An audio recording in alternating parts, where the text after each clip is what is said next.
Types of insider filings. In addition to the types of filings an institution must file with the SEC, there are also a few filings which corporate insiders must file with the SEC.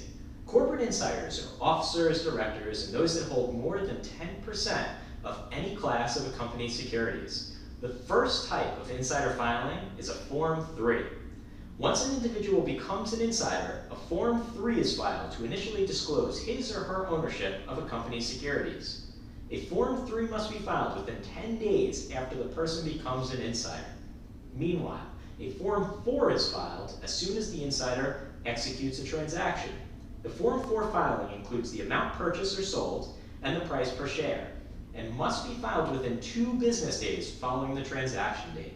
Transactions in a company's common stock, as well as derivative securities, such as options, warrants, and convertible securities, are reported on this form. Each transaction is coded to indicate the nature of the transaction. Here is a listing of those transaction codes and what they stand for.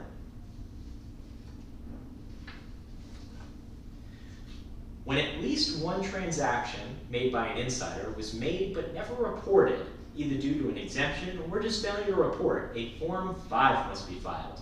The filing must be made with the SEC no later than 45 days after the company's fiscal year ends. For example, some transactions, such as certain purchases by an insider of less than $10,000 in a 6-month period, don't have to be reported on a Form 4 when they occur, but do have to be reported on a Form 5. Other than Forms 3, 4, and 5, you should be aware of Rule 10b5-1. Rule 10b5-1 allows insiders to set up a trading plan for selling stocks they own, allowing major holders to sell a predetermined number of shares at a predetermined time.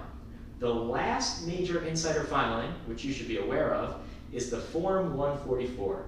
A Form 144 is filed when an executive officer, director, or affiliate of a company places an order to sell that company's stock.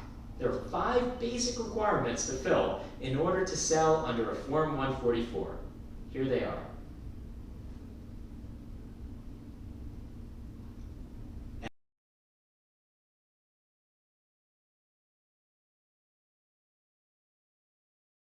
And that summarizes the major insider filings you should be aware of.